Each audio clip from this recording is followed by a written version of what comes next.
everyone. I'm Kat Oriel with Forbes. Today, I'm here at the Under 30 Summit in Cincinnati, Ohio. I'm here with Jenny Lay, founder of Freja New York. Jenny, thanks for joining me today. Thanks so much for having me. Of course. So I know handbags is a very crowded market. How are you able to cut through the competition and provide consumers with something different? Yeah, I think saturation is a good thing. It means there's a lot of opportunity too. So I think for us, we started really niche.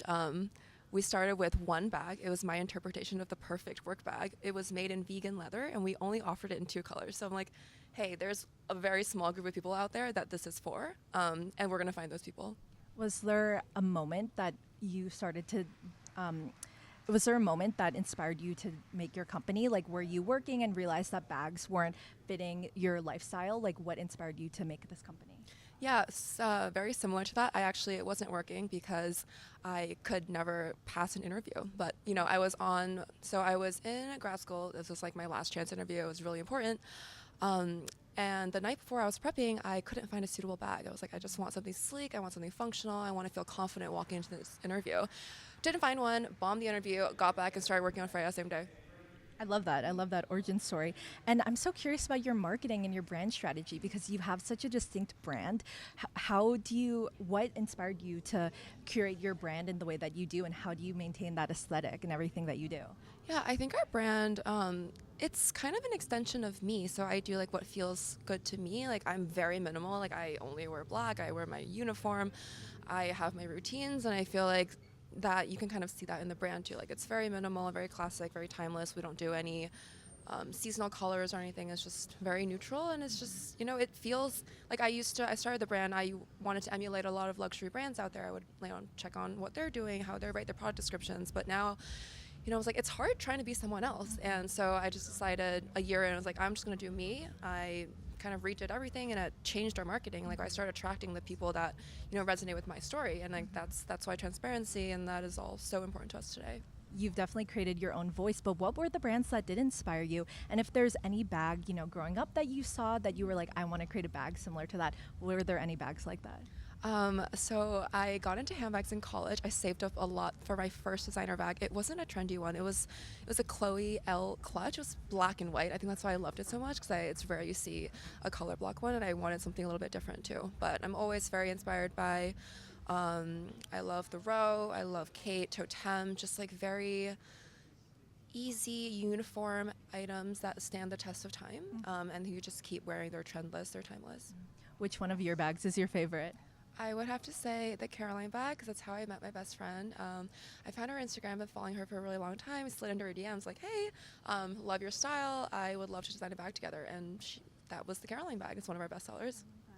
And so where do you think the industry is headed? What is it missing? Industry is headed, I think fashion, at least for me, I think it's headed in a way where I didn't start Freja to become a really big brand, and I don't think brands need to become really big to be impactful. So I think for me, what that looks like is, we make bags, we'll put out a couple of new designs every year. It'll grow organically, it'll grow sustainably to the size that it wants to be, and then that's it. And then on the back end, I want to funnel that money into more philanthropic efforts. Like, we just started a Freja Fund. Like, I want to, I started the brand to help women be confident walking into any situation, and now I think the women who support us, like, that money goes into supporting other women who also want to start their dream. Like, that feels really meaningful to me. Right. That's the future for Freja. Yeah, I want to talk more about the Freja Fund, because that's really exciting that you're building something that I'm assuming you wish you had when you were starting out. So if you could go back and give yourself advice or something that you wish you knew, what would it be? I think just take it one step at a time. Honestly, like, everyone says that, but just start. Like, don't worry about problems that haven't happened yet. And then I think use anything you consider a disadvantage to your strength. Like, we're really small. We can't do a lot of things that big brands do, but we could do things that small brands do. Like, for example, I wrote a note with every order that we shipped the first year. I sent a holiday card to every single one of our customers who purchased in the first year, just because, that's something that we could do. And then it's like, you can create that customer loyalty and create those touch points that big brands can't.